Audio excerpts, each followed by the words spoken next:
നമസ്കാരം, ഇൻസൈഡിലേക്ക് സ്വാഗതം. CPM പോഷക സംഘടനയായ ഊരാളുങ്കൽ സൊസൈറ്റിക്ക് വയനാട് പുനരധിവാസത്തിന്റെ ചുമതല നൽകിയത് അഴിമതിക്ക് വേണ്ടിയാണെന്നുള്ള ആരോപണം ഇതിനോടകം തന്നെ ഉയർത്തുകയാണ്. സ്പോൺസർമാരിൽ നിന്നും പണം സമാഹരിച്ച ശേഷം 2018 പ്രളയത്തിൽ ഉൾപ്പെടെ ദുരിതം അനുഭവിച്ചവർക്ക് പുനരധിവാസം നൽകാമെന്ന് പറഞ്ഞ് പറ്റിച്ചവർക്കാണ് വയനാട് പുനരധിവാസവും നൽകാൻ പോകുന്നതെന്നുള്ള ആക്ഷേപം പ്രതിപക്ഷം ഉയർത്തുന്നു. വയനാട് ദുരന്തബാധിതരുടെ പുനരധിവാസത്തിന് സർക്കാർ തയ്യാറാക്കുന്ന ടൗൺഷിപ്പിന്റെ നിർമ്മാണ ചുമതല ഊരാളുങ്കലിന് നൽകാൻ മന്ത്രിസഭയാണ് തീരുമാനിച്ചത്. നിയമധന വകുപ്പുകളുടെ നിർദ്ദേശാനുസരണമാണ് തീരുമാനമെന്ന് മുഖ്യമന്ത്രി വാർത്താസമ്മേളനത്തിൽ പ്രഖ്യാപിക്കുകയും ചെയ്തു. 750 കോടിയുടെ പദ്ധതി ഒരു ടെൻഡറും കൂടാതെ ഊരാളുങ്കലിന് നൽകുന്നത് അഴിമതിക്ക് വേണ്ടിയാണെന്നുള്ളത് വളരെ വ്യക്തമാണ്. കിഫ്കോൺ ആയിരിക്കും നിർമ്മാണ മേൽനോട്ടം. കിഫ്കോൺ എന്നാൽ കിഫ്ബിയുടെ ഉടമസ്ഥതയിലുള്ള സംഘടന. ഇതിന്റെ സാരഥി മുഖ്യമന്ത്രിയുടെ സെക്രട്ടറി ഡോക്ടർ KM എബ്രഹാമും.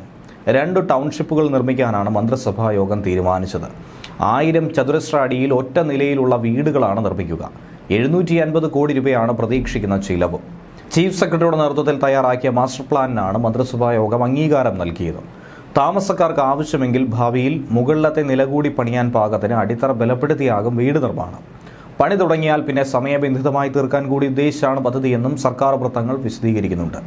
അതേസമയം പുനരധിവാസത്തിന് സന്നദ്ധത അറിയിച്ചവരുമായി മുഖ്യമന്ത്രിയുടെ കൂടിക്കാഴ്ച ഉടൻ തന്നെ തുടങ്ങും. 50 വീടുകളിൽ കൂടുതൽ നിർമ്മിക്കാമെന്ന് വാഗ്ദാനം ചെയ്തവരെയാണ് ആദ്യഘട്ടത്തിൽ കാണുന്നത്.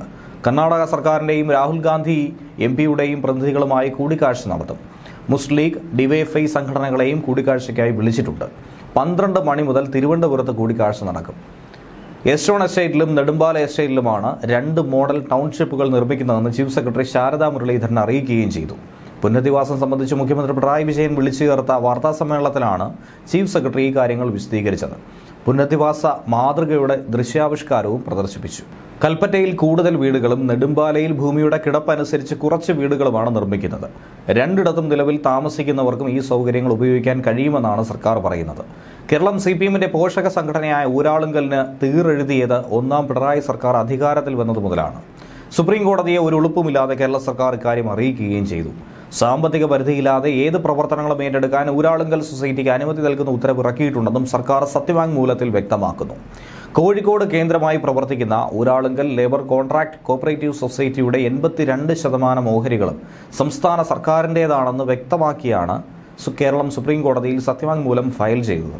കണ്ണൂരിലെ 7 നില കോടതി സമുച്ചയത്തിന്റെ നിർമ്മാണം ഊരാളുങ്കൽ ലേബർ കോൺട്രാക്ട് കോപ്പറേറ്റീവ് സൊസൈറ്റിക്ക് നൽകിയിരുന്നു. ഇതിനെതിരെയുള്ള ഹർജിയിലാണ് സംസ്ഥാന സർക്കാർ സുപ്രീം കോടതിയിൽ സത്യവാങ്മൂലം ഫയൽ ചെയ്തത്. സ്റ്റാൻഡിംഗ് കൗൺസിൽ CK ശശിയാണ് കേരള സർക്കാരിന് വേണ്ടി സത്യവാങ്മൂലം ഫയൽ ചെയ്തത്. ഇതിലാണ് ഊരാളുങ്കൽ ബഹുഭൂരിപക്ഷം ഓഹരികളും സംസ്ഥാന സർക്കാരിൻ്റേതാണെന്ന് ചൂണ്ടിക്കാട്ടിയത് പോലും. അത്ഭുതപ്പെടുത്തുന്ന വിവരങ്ങളാണ് ഇപ്പോൾ പുറത്തു വന്നിരിക്കുന്നത്. യഥാർത്ഥത്തിൽ AKG സെന്ററിലെ ഖജനാവ് നിറയ്ക്കുന്ന സ്ഥാപനമാണ് ഊരാളുങ്കൽ എന്നാണ് പൊതുവെയുള്ള ആക്ഷേപം. ഊരാളുങ്കലിനെ റെഡ് കാർപ്പറ്റ് വിരിച്ച് സെക്രട്ടേറിയറ്റിലേക്കും കൊണ്ടുവന്നത് ഉമ്മൻചാണ്ടിയും കുഞ്ഞാലിക്കുട്ടിയും ഇബ്രാഹിം കുഞ്ഞും ചേർന്നാണ്. 2015 ഉമ്മൻചാണ്ടിയാണ് ടോട്ടൽ സൊല്യൂഷൻ പ്രൊവൈഡറായി ഊരാളുങ്കലിനെ അംഗീകരിച്ചത്. സർക്കാർ അംഗീകരിച്ച അക്രഡിറ്റഡ് ഏജൻസികൾക്ക് ടെൻഡറില്ലാതെ കരാറ് കൊടുക്കാം. അതിനുവേണ്ടിയാണ് ഊരാളുങ്കലിന് പ്രത്യേക അധികാരം കൊടുത്തത്. ഇതൊരു CPM പ്രസ്ഥാനമാണെന്ന് ഉമ്മൻചാണ്ടിക്ക് അറിയാമായിരുന്നു. TP ചന്ദ്രശേഖരൻ വധത്തിൽ CPM നേതാക്കളെ കോൺഗ്രസ് സഹായിച്ചതും ഇങ്ങനെ തന്നെയാണെന്നുള്ള ആക്ഷേപം ഇതിന് പിന്നാലെ തന്നെ ഉയർന്നു കേട്ടു. 2016 ജനുവരിയിൽ ഉമ്മൻചാണ്ടി IT അനുബന്ധ പ്രവർത്തനങ്ങൾ ഏറ്റെടുക്കാനുള്ള അനുമതി ഊരാളുങ്കലിന് കൊടുത്തു. ഉമ്മൻചാണ്ടി സർക്കാരിന്റെ കാലത്ത് 250 കോടി വരെയുള്ള കരാറുകൾ ഊരാളുങ്കലിന് ടെൻഡറില്ലാതെ നൽകാൻ അനുമതി നൽകി. പിണറായിയുടെ ഇടപെടൽ വഴിയാണിതെന്നും മനസ്സിലാക്കേണ്ടതുണ്ട്.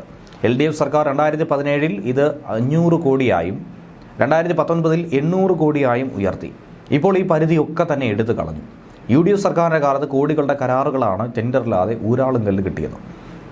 LDF സർക്കാർ അധികാരത്തിലെത്തിയ 2019 സെപ്റ്റംബർ വരെ 347 കരാറുകളാണ് ടെൻഡറില്ലാതെ സർക്കാർ വകുപ്പുകൾ മാത്രം ഊരാളുങ്കലിന് കൊടുത്തത്.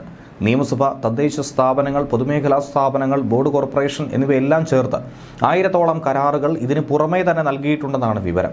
ഇപ്പോൾ ഇത് 1000 കവിയും. 8 കോടി രൂപയ്ക്ക് പൂർത്തിയാകുമെന്ന കേന്ദ്ര പൊതുമേഖലാ സ്ഥാപനമായ നാഷണൽ ഇൻഫോർമാറ്റിക്സ് സെന്റർ നിർദ്ദേശിച്ച ഈ നിയമസഭാ പദ്ധതിയാണ് ഊരാളുങ്കലിന് 52.31 കോടി രൂപയ്ക്ക് കൊടുത്തത്.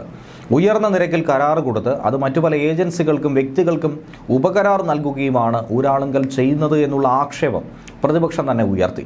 ഇത്തരം ഉപകരാറുകളിലൂടെ സാമ്പത്തിക ക്രമക്കേടും കള്ളപ്പണം വെളുപ്പിക്കലും നടന്നിട്ടുണ്ടെന്നാണ് ED പറയുന്നത്. സഹകരണ സംഘമെന്ന പരിഗണനയിലാണ് ഊരാളുങ്കൽ കഴിഞ്ഞ സർക്കാരിൽ കരാർ ഏറ്റെടുക്കാൻ തയ്യാറായത്. എന്നാൽ സ്വകാര്യ കമ്പനികൾ രൂപീകരിച്ചും മറ്റ് ഏജൻസികൾക്ക് ഉപകരാറ് കൊടുത്തുമാണ് മുന്നോട്ട് പോയത്. ഇതാണ് വിവാദത്തിലായത്. മുഖ്യമന്ത്രിയുടെ സ്റ്റാഫിലുള്ള ഉന്നതന്റെ ഭാര്യയ്ക്ക് ഊരാളുങ്കലിൽ നിക്ഷേപമുണ്ടെന്ന് ED സംഘം കണ്ടെത്തിയെന്നാണ് മറ്റൊരു ആക്ഷേപം. UDF നാളെ അധികാരത്തിലെത്തിയാൽ പോലും ഇവർക്ക് നൽകിയ കരാറുകൾ പുനഃപരിശോധിക്കുമെന്ന് പ്രതിപക്ഷ നേതാവും പ്രഖ്യാപിച്ചു. എന്നാൽ ഒരിക്കൽ കരാറ് കൊടുത്താൽ അത് പിന്നീട് പുനഃപരിശോധിക്കാൻ കഴിയുമോ എന്നുള്ളത് പരിശോധിക്കേണ്ടതാണ്. ഒന്നിലേറെ മേഖലകളിൽ പ്രവൃത്തി ഏറ്റെടുക്കാൻ കാര്യശേഷിയുള്ള സ്ഥാപനങ്ങളെയാണ് സർക്കാർ ടോട്ടൽ സൊല്യൂഷൻ പ്രൊവൈഡറായി അംഗീകരിക്കുന്നത്. ഒരു പദ്ധതി നിർവഹണം മൊത്തത്തിൽ ഈ സ്ഥാപനങ്ങൾക്ക് കരാറായി നൽകാമെന്നതാണ് ഇതിന്റെ നേട്ടവും. ഇതുതന്നെയാണ് ഉമ്മൻചാണ്ടി ചെയ്തത്. അദ്ദേഹത്തിന് സ്തുതി പറയാതിരിക്കാൻ കഴിയത്തുമില്ല. ഓരോ വർഷവും ധനവകുപ്പാണ് അക്രഡിറ്റഡ് ഏജൻസികളെ നിശ്ചയിക്കാറുള്ളത്. ഉമ്മൻചാണ്ടിയായിരുന്നു ഇക്കാലത്ത് ധനമന്ത്രിയും. ടെൻഡറില്ലാതെ നേരിട്ട് ഇത്തരം ഏജൻസികൾക്ക് കരാറ് കൊടുക്കാനും കഴിയും. ടോട്ടൽ സൊല്യൂഷൻ പ്രൊവൈഡറായിട്ടുള്ള ഏജൻസികളെ അക്രഡിറ്റ് ചെയ്ത ഏജൻസികളായി അംഗീകരിക്കും. KM മാണി ധനമന്ത്രി സ്ഥാനം രാജിവെച്ച ശേഷമാണ് ഇത് നടന്നതെന്നും കരുതുന്നു. ഈ സാധ്യത പ്രയോജനപ്പെടുത്തിയാണ് ഇപ്പോൾ വയനാട് പുനരധിവാസ പദ്ധതിയും ടെൻഡറില്ലാതെ കൊടുത്തത്. ഊരാളുങ്കലിന്റെയും പൊതുമേഖലാ സ്ഥാപനങ്ങളുടെയും മറവിൽ ബന്ധുക്കൾക്കും വീട്ടുകാർക്കും സർക്കാർ പണം ധൂർത്തടിക്കാൻ മുഖ്യമന്ത്രിക്ക് വഴിയൊരുക്കിയത് ശിവശങ്കർ ആണെന്നും കരുതുന്നു. CM രവീന്ദ്രന്റെ സഹായത്തോടെയാണ് ശിവശങ്കർ മുഖ്യമന്ത്രിക്ക് വേണ്ടി കരുക്കൾ നീക്കിയതെന്നും സംശയിക്കുന്നത് കേന്ദ്ര ഏജൻസികളാണ്. മുഖ്യമന്ത്രിയുടെ പൂർണ്ണ അറിവും സമ്മതവും ഇതിനു പിന്നിലുണ്ട് എന്നാണ് റിപ്പോർട്ട്. ഊരാളുങ്കലിന് ആര് മണികെട്ടുമെന്നാണ് കേരളം ചോദിക്കുന്നത്. കേരളത്തിൽ കഴിഞ്ഞ 7 വർഷമായി നടക്കുന്ന എല്ലാ നിർമ്മാണ പ്രവർത്തനങ്ങൾക്ക് പിന്നിലും ഊരാളുങ്കലാണെന്ന് കൃത്യമായി മനസ്സിലാക്കാൻ കഴിഞ്ഞ സാഹചര്യത്തിലാണ് ഊരാളുങ്കലിന് വേണ്ടി മുഖ്യമന്ത്രിയുടെ ഓഫീസിൽ തന്നെ ചരട് വലിക്കാൻ അഡീഷണൽ പ്രൈവറ്റ് സെക്രട്ടറി ആയിട്ടുള്ള CM രവീന്ദ്രൻ കൂടി രംഗത്ത് വന്നിരിക്കുന്നത്. കേന്ദ്ര ആഭ്യന്തര മന്ത്രാലയവും ഇക്കാര്യം കരുതുന്നുണ്ട്. റോഡ് ക്യാമറ വിവാദത്തിൽ മുഖ്യമന്ത്രിയെയും CPM-നെയും പ്രതിക്കൂട്ടിലാക്കുന്ന കൂടുതൽ രേഖകൾ പുറത്തു വന്നപ്പോഴും അന്ന് പ്രതിസ്ഥാനത്ത് ഊരാളുങ്കൽ തന്നെയായിരുന്നു. വെഹിക്കിൾ ടെസ്റ്റിംഗ് സ്റ്റേഷൻ സ്ഥാപിക്കാൻ ഗതാഗത വകുപ്പ് നേരത്തെ തന്നെ ഊരാളുങ്കലിന് നൽകിയ കരാറിൽ ഉപകരാർ നൽകിയത് പ്രസാഡിയോയ്ക്കായിരുന്നുവെന്ന് തെളിയിക്കുന്ന രേഖകളായിരുന്നു പുറത്തു വന്നത്. പ്രസാഡിയോ കമ്പനി രജിസ്ട്രാർക്ക് സമർപ്പിച്ച ഫിനാൻഷ്യൽ റിപ്പോർട്ടിൽ മുഖ്യമന്ത്രിയുടെ മകന്റെ ഭാര്യാപിതാവിന്റെ പേരുണ്ടെന്ന വിവരവും പുറത്തു വന്നു. അതായത് ഊരാളുങ്കലിന്റെ മറവിൽ CPM പ്രൈവറ്റ് ലിമിറ്റഡ് ആണ് കേരളത്തെ അനുദിനം വികസിപ്പിച്ചുകൊണ്ടിരിക്കുന്നത് എന്ന് കേന്ദ്ര രഹസ്യാന്വേഷണ വിഭാഗം സംശയിക്കുന്നു. CPM പ്രൈവറ്റ് ലിമിറ്റഡിന്റെ ഉന്നതനാണ് CM രവീന്ദ്രൻ. ഇതാണ് കേന്ദ്ര ഏജൻസികൾ സംശയിക്കുന്നത്. എന്നാൽ എല്ലാ ഇടപാടുകളും ഇന്റലിജന്റ് മൂവാണ്. പെട്ടെന്ന് കണ്ടെത്താൻ കഴിയാത്ത തരത്തിലാണ് നീക്കങ്ങൾ നടക്കുന്നത്. നിരത്തിലെ നിയമലംഘനം പിടികൂടാൻ ക്യാമറ സ്ഥാപിക്കുന്ന പദ്ധതി SRIT എടുത്തെങ്കിലും പ്രധാന പദ്ധതി നടത്തിപ്പ് സ്ഥാപനം കോഴിക്കോട് ആസ്ഥാനമായി പ്രവർത്തിക്കുന്ന പ്രസാഡിയോ ആണ്. കോടികളുടെ അഴിമതിയും ക്രമവിരുദ്ധ ഇടപെടലും വിവാദമായതിനു പിന്നാലെയാണ് പ്രസാഡിയോയ്ക്ക് കിട്ടിയ മറ്റ് പദ്ധതികളുടെ കരാർ വിശദാംശങ്ങൾ കൂടി ഇപ്പോൾ ഇങ്ങനെ പുറത്തു വരുന്നത്. കാസർഗോഡും കണ്ണൂരും വെഹിക്കിൾ ഡ്രൈവിംഗ് ടെസ്റ്റിംഗ് സ്റ്റേഷൻ സ്ഥാപിക്കാൻ ഊരാളുങ്കലിൽ നിന്നും ഉപകരാർ എടുത്തത് പ്രസാഡിയോ ആണ്. 4.16 കോടിയുടെ പദ്ധതിയിൽ ഉപകരണങ്ങളുടെയും സപ്ലൈ അനുബന്ധ ജോലികളുമായിരുന്നു പ്രസാഡിയോ നടത്തിയ ചുമതല. 2018 സ്ഥാപനം തുടങ്ങിയതിന് തൊട്ടു പിന്നാലെ ഈ കരാർ പ്രസാഡിയോ ഏറ്റെടുത്തു. ട്രാഫിക് ക്യാമറയ്ക്ക് കെൽട്രോൺ വഴിയാണ് സർക്കാർ സ്വകാര്യ കമ്പനിയിലേക്ക് എത്തിയതെങ്കിൽ ഇവിടെ കിഡ്കോ വഴിയാണ് ഗതാഗത വകുപ്പ് ഊരാളുങ്കലിലേക്കും അതുവഴി പ്രസാഡിയോയിലേക്കും എത്തിയത്. K-ഫോൺ അടക്കം മറ്റ് വൻകിട പദ്ധതികളിലും സമാനമായ ഉപകരാറുകൾ പ്രസാഡിയോ നേടിയതിന്റെ വിവരങ്ങൾ നേരത്തെ തന്നെ പുറത്തു വന്നിരുന്നു. സർക്കാർ മുൻകൈയെടുത്ത് നടപ്പിലാക്കുന്ന വൻകിട പദ്ധതികളിലെല്ലാം തന്നെ ടെൻഡർ ഘട്ടം മുതൽ കരാർ ഉപകരാർ ജോലികളിൽ വരെ ഒരേ കമ്പനികളുടെ സ്ഥിരം സാന്നിധ്യവും ഇതിനു പിന്നിലെ സ്വജനപക്ഷപാതവുമാണ് പ്രതിപക്ഷം ആയുധമാക്കുന്നത്. ശിവശങ്കറാണ് ഇത്തരം ഇടപാടുകളുടെ ചരടുവലികൾ മുഖ്യമന്ത്രിയുടെ ഓഫീസിൽ നിന്ന് നടത്തിയതെന്നാണ് മനസ്സിലാക്കാൻ കഴിയുന്നത്. CM രവീന്ദ്രനാണ് ശിവശങ്കറിനെ കൊണ്ട് കാര്യങ്ങൾ നടത്തിച്ചത്.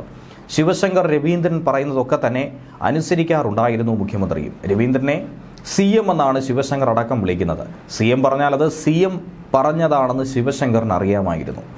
ഊരാളുങ്കലിന്റെ മറവിൽ ഇത്തരം സ്വകാര്യ കമ്പനികളെയും സംരംഭകരെയും പ്രോത്സാഹിപ്പിക്കാമെന്ന ആശയം ശിവശങ്കറിൻ്റെതായിരുന്നു. വിവാദങ്ങളെ നേരിടാൻ ഊരാളുങ്കൽ മതിയെന്ന ആശയം അതുവരെ ആരുടെയും തലയിൽ ഉദിച്ചിരുന്നില്ല. ഊരാളുങ്കൽ ഒരു സഹകരണ സ്ഥാപനമായതുകൊണ്ട് തന്നെ വിവാദങ്ങൾ ഒഴിവാക്കാൻ കഴിയുമായിരുന്നു. കെൽട്രോൺ പോലുള്ള പൊതുമേഖലാ സ്ഥാപനങ്ങളുടെ മറവിൽ അടിച്ചുമാറ്റാൻ തന്ത്രമുണ്ടെന്ന് ഉപദേശിച്ചതും ശിവശങ്കർ തന്നെയാണെന്നുള്ള വിവരവും പുറത്തു വന്നിരുന്നു. ഊരാളുങ്കൽ ഈ കുടുംബത്തിന്റെ ഐശ്വര്യമെന്നാണ് AKG സെന്ററിന് മുന്നിൽ സ്ഥാപിച്ചിരിക്കുന്ന ബോർഡ് പോലും. CM രവീന്ദ്രൻ മുഖ്യമന്ത്രിയുടെ ഓഫീസിലിരുന്ന് ഊരാളുങ്കലിന് വേണ്ടി ചരടുവലികൾ നടത്തും. മറ്റ് മന്ത്രിമാരുടെ ഓഫീസുകളിലെ വർക്കുകൾ ഊരാളുങ്കലിന് ക്യാൻവാസ് ചെയ്യും. മുഖ്യമന്ത്രിയുടെ ഇടപെടൽ കൂടിയാകുമ്പോൾ സംഗതി ഉഷാർ. ഊരാളുങ്കൽ ലേബൽ കോൺട്രാക്ട് സൊസൈറ്റി CPM-ന്റെ കള്ളപ്പണം വെളുപ്പിക്കൽ കേന്ദ്രമാണെന്ന ആരോപണം പ്രതിപക്ഷമടക്കം ഉയർത്തുന്നുണ്ട്. ഒരു തരത്തിലുമുള്ള ടെൻഡർ നടപടികളും പാലിക്കാതെ സർക്കാരിന്റെ കോടികൾ ഊരാളുങ്കലിന് നൽകിയതിനെക്കുറിച്ച് രഹസ്യാന്വേഷണം നടന്നിരുന്നു. സർക്കാർ മേഖലയിലുള്ള ജോലികളാണ് ഊരാളുങ്കലിന് കൂടുതലും കിട്ടുന്നത്. രാമനാട്ടുകര ഫ്ലൈ ഓവർ, കോഴിക്കോട് നഗരവികസനം, regulator cum bridge, Pinarayi community park, Vellimadu Kunnu gender park തുടങ്ങിയ നിർമ്മാണ ജോലികളൊക്കെ തന്നെ പുരോഗമിക്കുന്നു. മലബാറിലെ ഊരാളുങ്കൽ ഗ്രാമത്തിലാണ് ഈ സൊസൈറ്റി ജന്മമെടുത്തത്. വാഗ്ഭടാനന്ദയാണ് സംഘത്തിൻ്റെ സ്ഥാപകനും ഏഷ്യയിലെ തന്നെ ഏറ്റവും വലിയ സഹകരണ സ്ഥാപനമെന്നാണ് ഇത് അവകാശപ്പെടുന്നത്. CPM അധികാരത്തിലെത്തുമ്പോൾ സൊസൈറ്റിക്കാകട്ടെ ശുക്രദശയും. മലബാറിലെ CPM നേതാക്കളുടെ കയ്യിലാണ് ഊരാളുങ്കലിൻ്റെ ഓഹരികൾ ഉള്ളതെന്നാണ് വിവരം. ഇതിൽ സർക്കാരിലെ ഉന്നതരും ഉൾപ്പെടുന്നു. അതാണ് EDക്ക് മുന്നിലെ വിഷയവും. വാഗ്ഭടാനന്ദൻ്റെ ആശീർവാദത്തോടെ പാലേരി ചന്ദന്മാൻ 1925 സ്ഥാപിച്ചതാണ് ഊരാളുങ്കൽ കോപ്പറേറ്റീവ് സൊസൈറ്റി. 1415 അംഗങ്ങളാണ് ഈ സൊസൈറ്റിയിലുള്ളത്. 4000-ലധികം നിർമ്മാണ ജോലികൾ ഇതിനോടകം പൂർത്തീകരിച്ചു. 100 കോടിയിലധികം രൂപയുടെ ജോലികൾ കമ്പനി നടത്തിയിട്ടുണ്ട്. സർക്കാരാണ് ഇവരുടെ പ്രധാന വരുമാന സ്രോതസ്. കെ-ഫോൺ പദ്ധതി ഊരാളുങ്കലിന് നൽകാനായിരുന്നു സർക്കാരിൻ്റെ നീക്കം. 500 കോടിയുടെ അഴിമതിയാണ് ഇതുവഴി നടത്താൻ ഉദ്ദേശിച്ചതെന്നാണ് BJP സംസ്ഥാന പ്രസിഡന്റ് K. സുരേന്ദ്രൻ ആരോപിക്കുന്നത്. കെ-ഫോൺ പദ്ധതി വിവാദത്തിലായതോടെ അഴിമതിയും പൊളിഞ്ഞു.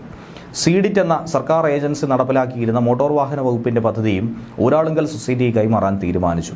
പോലീസിന്റെ അതീവ രഹസ്യമായ ഡേറ്റാബേസും ഊരാളുങ്കലിന് സർക്കാർ തുറന്നുകൊടുത്തു. ഊരാളുങ്കൽ സഹകരണ സംഘമാണ് കരമന കളിയിക്കാവുള്ള റോഡ് ഉൾപ്പെടെയുള്ള സംസ്ഥാനത്തെ പ്രമുഖ മരാമത്ത് ജോലികൾ നിർവഹിച്ചത്. ഖജനാവിൽ നിന്നും മരാമത്ത് ജോലികൾക്കായി നീക്കിവെക്കുന്ന തുകയിൽ 70% പോകുന്നത് ഊരാളുങ്കലിന്റെ പോക്കറ്റിലേക്കും. അതിൽ നിന്ന് കിട്ടുന്ന കമ്മീഷൻ കൂട്ടി നോക്കിയാൽ CPM പോക്കറ്റിലാക്കുന്ന പണത്തിന്റെ കണക്ക് മനസ്സിലാക്കാം. എന്തായിരുന്നാലും ശിവശങ്കറിനും CM രവീന്ദ്രനും ചേർന്നുകൊണ്ട് കേരളത്തെ CPM പ്രൈവറ്റ് ലിമിറ്റഡ് കമ്പനിയാക്കിയെന്ന് പറഞ്ഞാൽ മാത്രം മതി. ഇത്തരത്തിലുള്ള ഒരു പാർട്ടി ഈ സ്ഥാപനത്തെ സർക്കാർ സ്ഥാപനമാണെന്ന് വരുത്തി തീർക്കാൻ സർക്കാർ നടത്തിയ ശ്രമങ്ങൾ കാണുമ്പോൾ ഇത്ര മാത്രമേ പറയാൻ കഴിയൂ. കേരളമാണ്, എന്തും നടക്കും. അതുതന്നെയാണ് വയനാട്ടിലും നടക്കാൻ പോകുന്നത്. News desk Malabar times.